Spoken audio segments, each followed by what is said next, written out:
Hello, fellow bibliophiles, and welcome back to Blatantly Bookish. I'm Marissa, and today I am joined by a very special guest.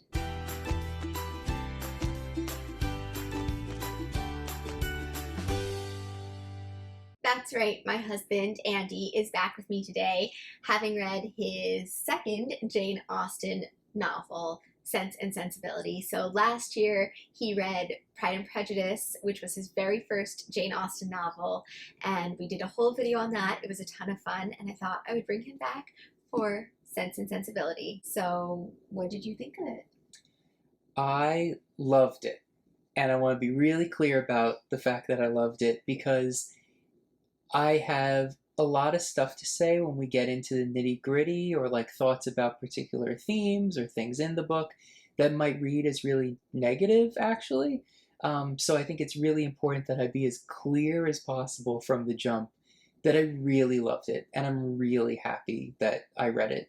And I had very high expectations because, as anyone who watched the video last year knows, I adored Pride and Prejudice, and it shot up the list of one of my favorite books I've ever read. As time has passed, I still feel that way. My feelings haven't been tempered with time. I just genuinely think it's one of the best books I've ever read. Um, Sense and Sensibility is not one of my absolute favorite books I've ever read, but I adored it, and I wouldn't change the experience of having read it for the world. So I'm really, really glad I did it, and I'm really happy that it was this year's book I got to do this time, too. Yeah. I mean, I think a lot of people prefer Pride and Prejudice to Sense and Sensibility, myself included. Sense and Sensibility is definitely on my bottom three of Jane Austen's novels, and possibly bottom two even. But that being said, it's Jane Austen, and it is still utterly amazing, and then there's just so much about it. Mhm. So, Yeah, funny, it's in my bottom two Jane Austen novels, too. yeah, well, But I only read two. but yeah, but no, I understand, and I watch your videos, and I watch them more than most people do. I watch them at the editing stage, right? And I hear you talk about Sense and Sensibility in the past. So even though I had sky high expectations because of how much I love Pride and Prejudice, they were still somehow tempered by the fact that I'm aware that this is not one of your favorite Austen novels. But I also know that you've described it yourself being your least favorite or one of your least favorite books by your absolute favorite author is a Exactly. great place for a book to be. And I completely understand what you mean by that. And now, having read Sense and Sensibility, I get it completely in context too. This is a great book. This is a funny book. I really, really like the characters. Not to turn this into a comparison between it and Pride and Prejudice, but it's the only other Austen novel I've read, Sure, so I'm sure. going to have that as my lens a little bit. The characters had just as much life, I think. They were fully realized. I felt that I knew who these people were. I loved hearing about them. We reached that point where characters would enter the scene and I'd laugh. They hadn't done anything yet, and I would just their mere presence. I got it. It was funny. It a truly wonderful experience reading this Yeah. book. And that's just Jane Austen for you. I mean, there's such complex themes and characters, and the way the characters all relate to each other is just brilliant. The dialogue is brilliant, and there's just so much to talk about always when it comes to her novels. So, where would you like to start? I want to talk about some of the things that we've chatted about while reading the book, and some of those things might pop up while we do. But maybe we should start with the characters. Anyone you want to start with? Maybe the main characters or Probably Eleanor and Marianne, I would Eleanor? say. Yeah, so Eleanor and Marianne. I do not like Eleanor. I think she's a little stick in the muddy. And while I kind of understood the dichotomy between her and Marianne, I think it puts her in a rather unflattering place to be in the story. I think being it's not as trite as an embodiment of sense, but for being the one who stands in to show like sense in approach to human relation and in society, I think it makes it one where the reader meaning me in this case, is kind of left on the edge of their seat in a lot of scenes, like, just do do this, or just be honest, or just ask the question for real, or just like put your heart into it a little bit. And it became one where I understood her, I appreciated her, but I was frustrated by her. And that was a little bit difficult for me as the kind of heroine of the novel. And something that I'll share with your viewers, which you and I have talked about, is I went into this book thinking that this was going to be a dual protagonist story. And I have managed to avoid spoilers in my lifetime of this book. So I don't really know how people talk about this book outside of you. Um, but I, for one, certainly came away from it thinking Eleanor was the sole heroine of this story. Marianne was an involved character, but she ended up feeling more like a device to Eleanor's story, a part of the plot more than her own person who was on the same level of Eleanor in relation to the plot and the reader's experience engaging with the book.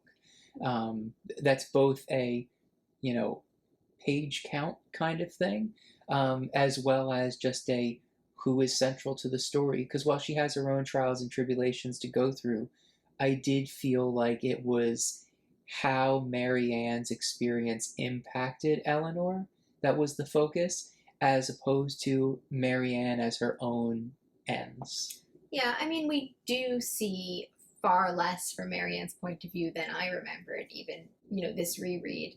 I realized how central Eleanor is in comparison to Marianne in some ways.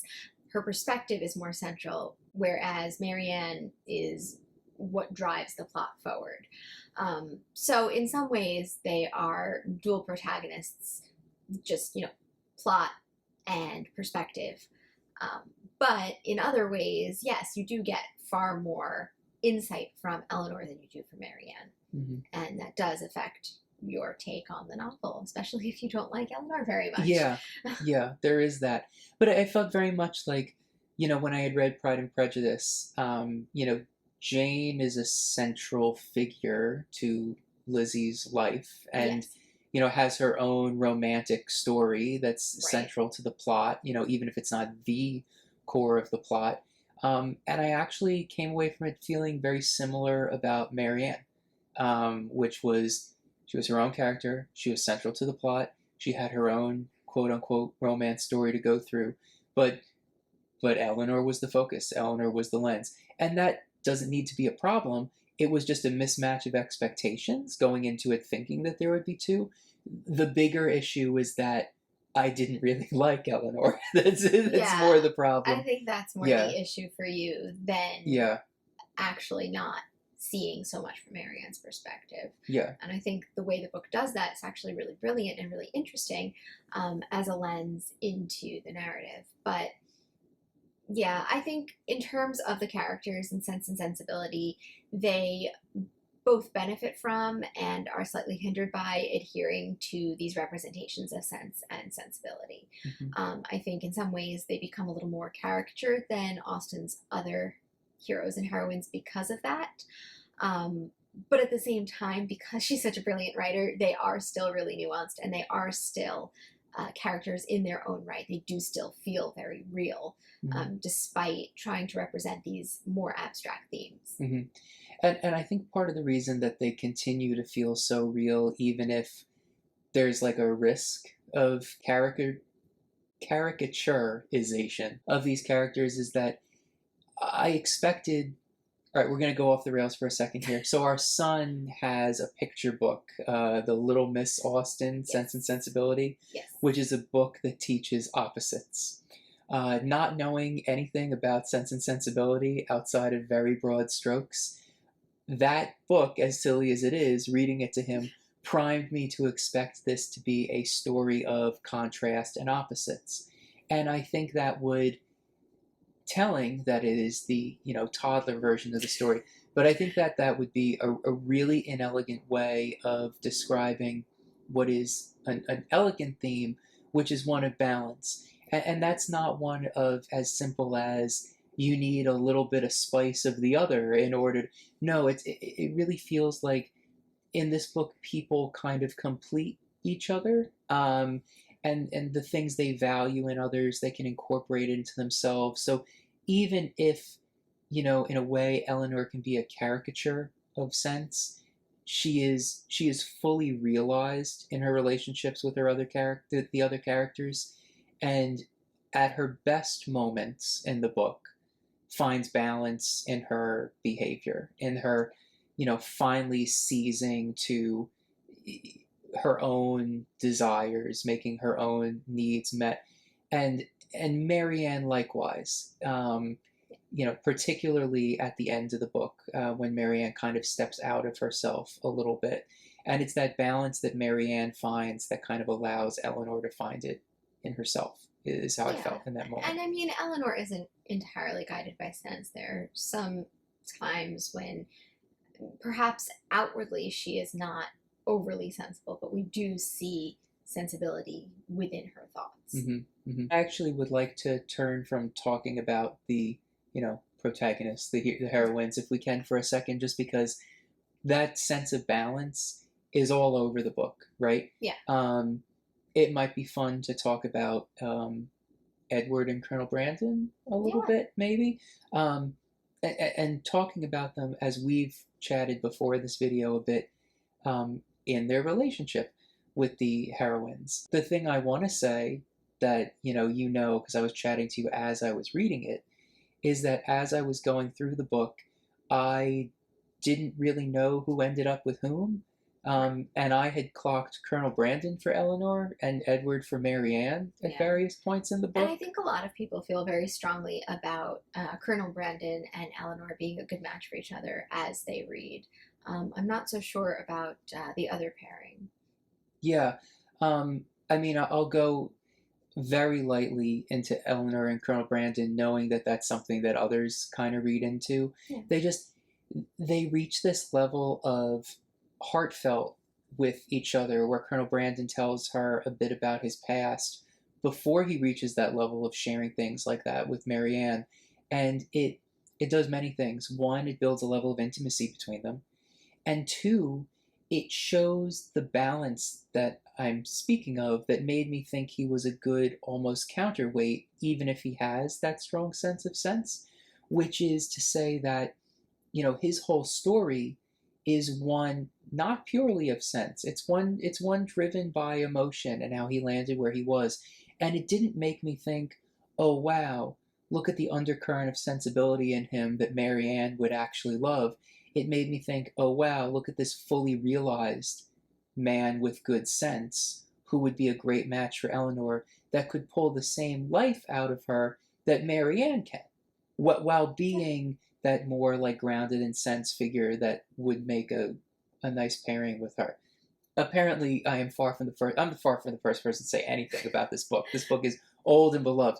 But if that's too popular to be worth talking about, I will say... I mean, you can still talk about it. I get it. I think other people have that opinion as well. But by contrast, and apparently this is more rare, I clocked Edward for Marianne. And I saw that for a number of reasons. Some were surface level, not to get too in the nitty gritty, but there was this one scene when Edward comes to visit Barton where as soon as Eleanor comes downstairs or Marianne leaves, I forget what it was, either Eleanor enters or Marianne exits. And that is enough to make Edward go, okay, it's been a great day, see ya. And I was like, oh, I guess maybe he's mostly interested in spending time with Marianne. That was interesting. But the other one, which was much deeper and was more on character, was that I didn't feel we got very much out of Edward from his introduction. He didn't strike me as particularly hero-like. I wasn't super buying what Eleanor would see in him immediately. But what I did see was when he came to visit Barton Cottage, he goes out with the sisters, who I should mention, there are 3 of them. That's funny. Yeah. But yeah. it's funny. He goes out with the sisters, and they have this conversation where Marianne kind of goes into her love of the capital R romantic. And I don't know if Edward is feeling maybe belittled in the moment or feeling not included, but there's this really great scene that I think shows his wit and humor, where he kind of interjects as Marianne's on this kind of tirade about the picturesque, where he kind of says, "Oh yeah, someone like me could never understand that," and he has this dense, like most of the page, like screed on the beautiful mountains, the wind blowing through the trees, the flowers as they grow, all of this, and he undercuts it all. He's like, I could never see the gorgeous flowers blooming. I could never think of the way the mountains stood strongly and framed the sky. And he goes on this beautiful thing, and it's funny. It's really funny, and I could see someone choosing to read that as some sort of level of sarcasm, like he's well read, so he knows how the romantics would speak about it, and he won't. But that's not the sense I get at all, because that feels cruel. And he's there to laugh and enjoy his time with the sisters. I really think he means it, where he's kind of poking fun at Marianne and the idea that people who you don't read immediately as having these features very well might. Yeah. And then look at what happens. She ends up liking Colonel Brandon, who she didn't believe for a second could appreciate art the way that she did, could listen to music the way that she did. And so she actually learned that lesson, or could have learned that lesson, I think, from Edward. Yeah, I mean, it's an interesting point. I genuinely enjoy how you see relationships between different siblings, and in this case, I guess future sibling in laws, um, develop. And I think that that is one of the great strengths of the novel itself. Mm-hmm.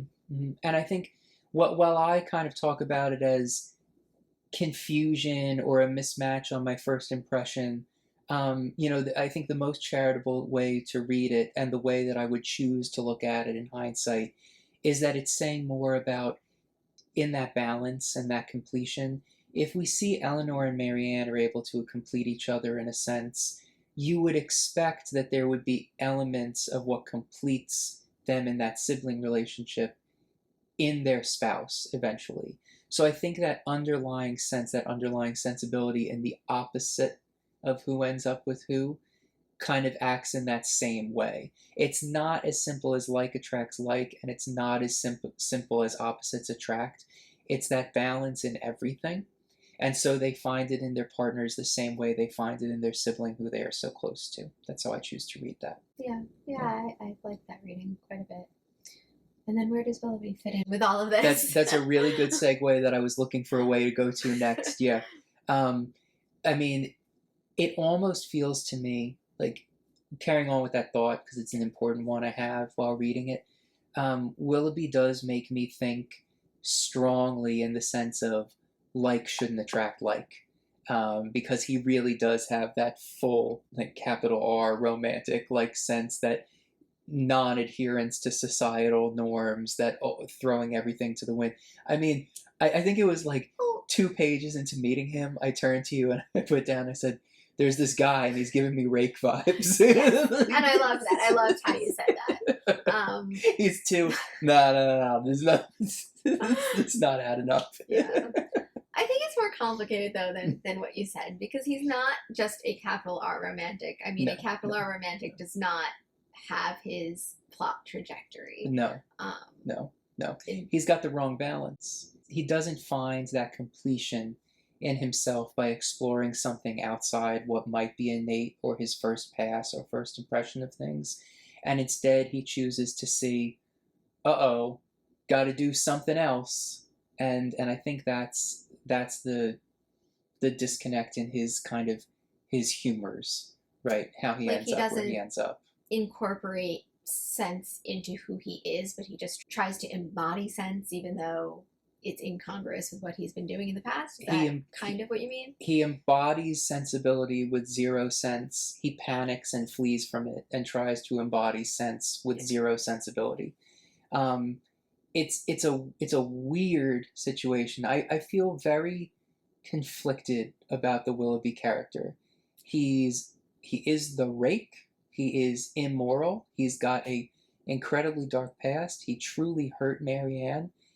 I feel so strange about his role in the story.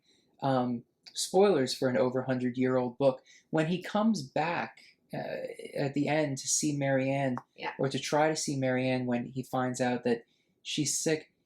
It's so strange to me that there's a sense of, if not redemption in the act, redemption's too strong a word. It's not even forgiveness, but a certain amount of understanding they're willing to offer him that feels a little unearned to me. He really hurt Marianne, and he doesn't explain his actions well enough, other than, if you want to say the sisters go, he is a man who is weak of character and he can't overcome it.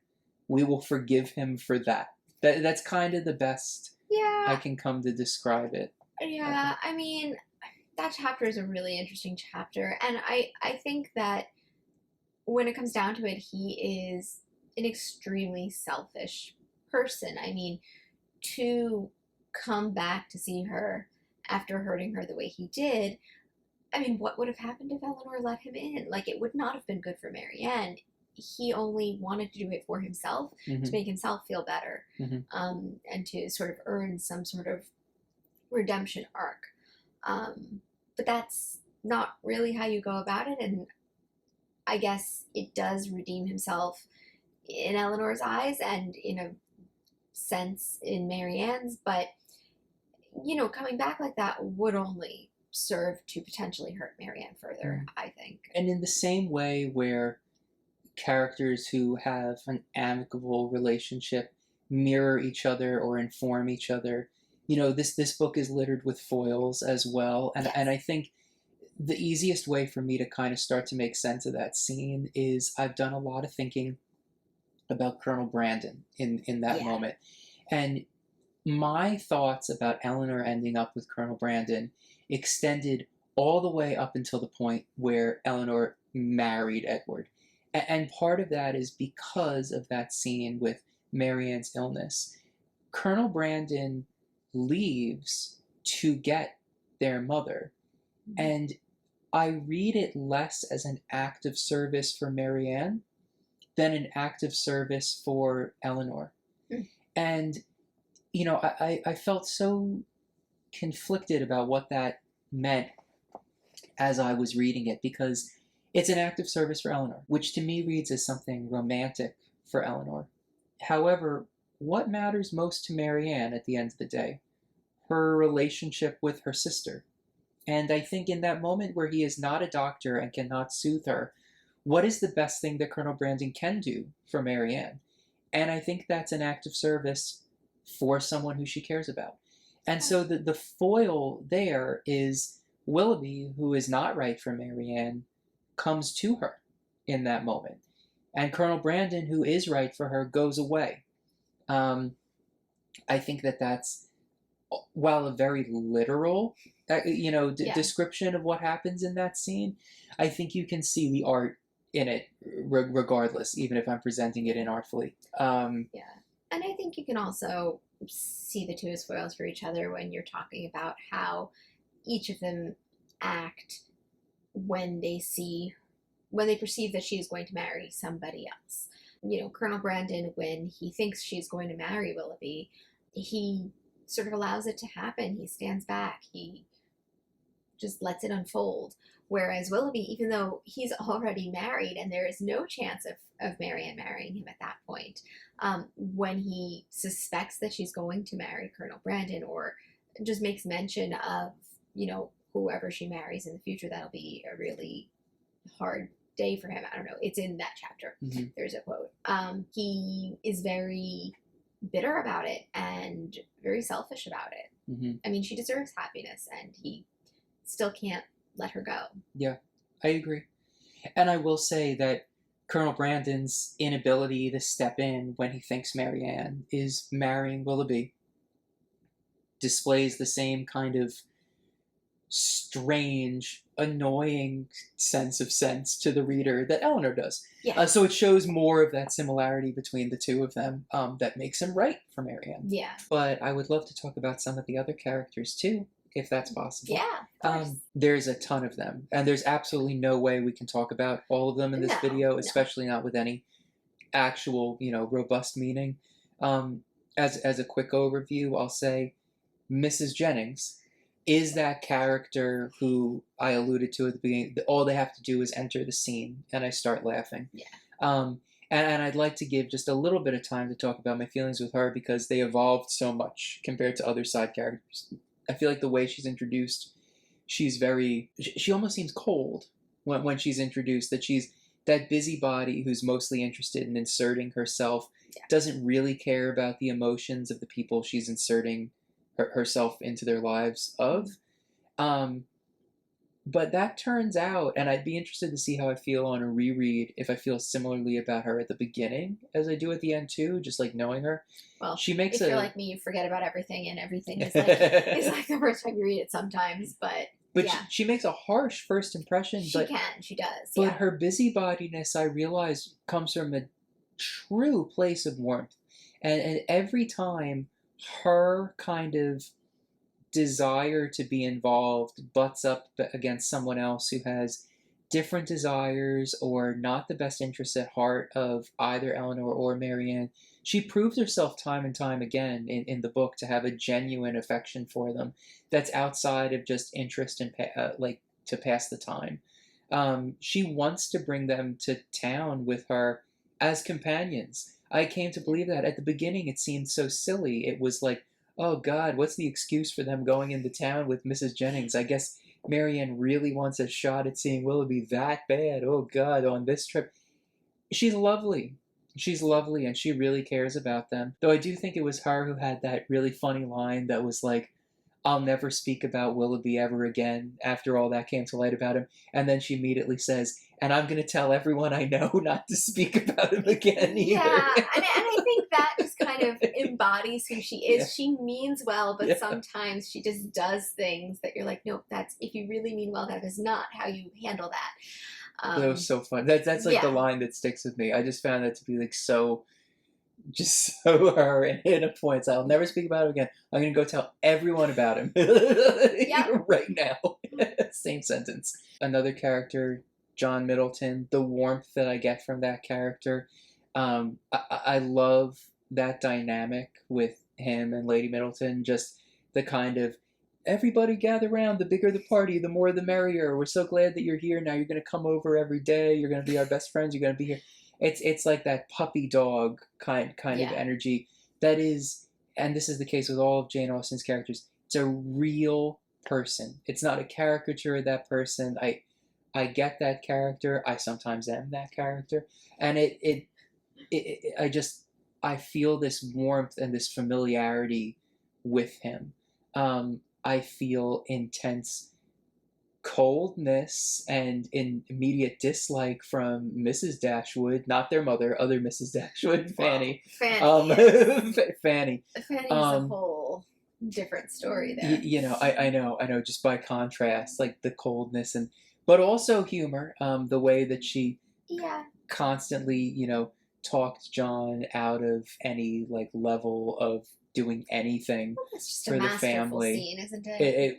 Wonderful, Yeah. wonderful. Just, oh, your father couldn't have meant this. He surely meant that. Oh, but how could he have meant that? And then by the end, it's like, we'll give them like a goose at Christmas, maybe every now and then if we're in the neighborhood. Yeah. It's like, okay.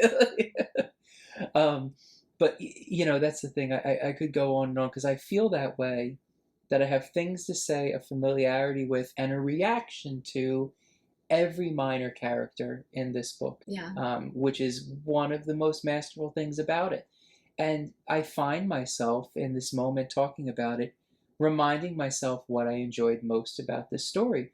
And it comes out when I start talking about these side characters, because that's where the experience of reading this book was. The interactions with them, the laughter that I had, Look, I was on the edge of my seat with the plot. Was my heart in the romances? No. But I wanted to know what happened. Yeah. I cared to know what happened. And I think that's why a lot of people don't like Sense and Sensibility. You don't see much of the romance on screen, so to speak. Which does cause the book to overall miss a little bit of the mark for me. Just that, look, they get married at the end, meaning it's a big crowning moment of a romance story. And what drives the plot along the entire time? The relationships that these people have. So the fact that those relationships were that important and were our reward and payoff at the end did make me kind of look back on it thinking, would have been a whole lot better if I longed for this. If I got a real sense that Eleanor was thinking about Edward. The charitable reading, she was burying it behind caring about Marianne, and I get that, but it's like, can't we do both? Couldn't I have just had a little bit more of, but I will put these feelings aside in order to focus? Like, Eleanor the martyr, actually, as I say that out loud, that sounds even more insufferable than Eleanor the stick in the mud. But like, Eleanor the martyr is a more like understandable, lovelorn character to me, right? I mean, you know, I think that's just not what this book is about, and I think that's why a lot of people don't put it in their favorites. You don't get to see the romances develop in the same way you do in some of Austen's other books. It's much more about the marriage plot. It's much more about Sense and Sensibility. It's very 1800s in terms of how it approaches that.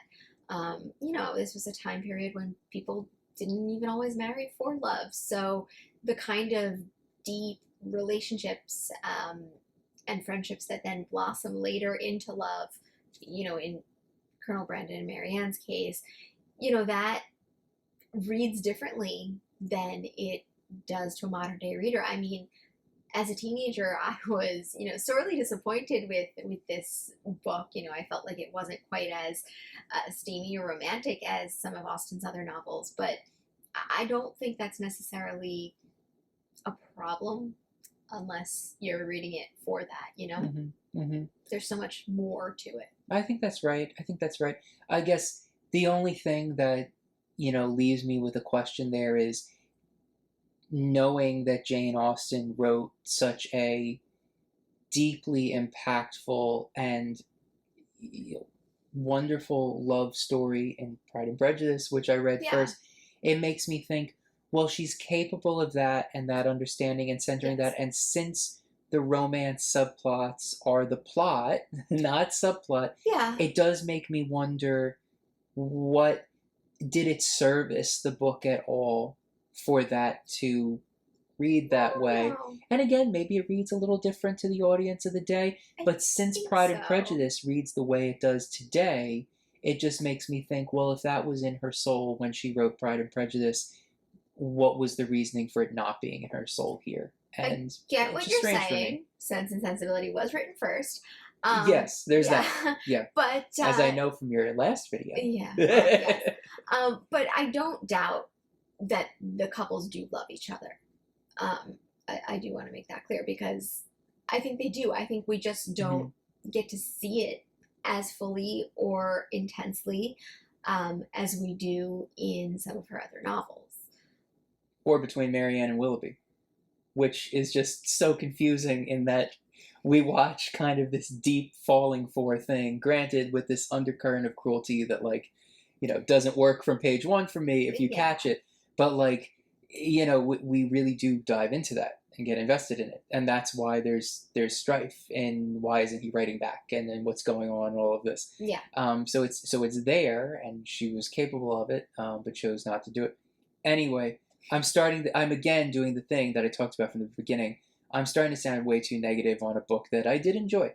But what I'm saying is I was drawn along by the plot and interested to see how the plot resolved, but I didn't have this kind of personal, emotional stake in the plot the way that I did while reading Pride and Prejudice. I am excited to read every other Jane Austen novel. Yes. And see which version of my heart being or not being in them they are. I really would love to have a little bit of that Pride and Prejudice, my heart in it again, if I could. But if it's just really funny and interesting prose with compelling characters, that's going to be great too. Yeah. And I think, personally, that Sense and Sensibility and Mansfield Park are very similar that way, and that Emma and Northanger as well as Persuasion, especially Persuasion, is very much more like Pride and Prejudice for you. I think you'll be much more emotionally invested Mm-hmm. in them. Mm-hmm. Yeah, and I can't theorize on it now. The fact that I've managed to avoid major spoilers in these books despite being married to you is a miracle. So we'll find out when I get there. Yeah. You and I could talk for 5 hours about this Yeah. longer. We have and we will, but there's no way anyone would watch that. Don't say that, they might. We're not recording it all. But we'd start rambling, and we'll get to like one nugget in hour 4 where we'll go, why isn't this in the video? And it's not worth it. No. But I want to say I'm very happy to have been a participant in Jane Austen July this year. Yes, thank you for doing this again with me. I feel more of a participant this year because this is the book people were encouraged to read.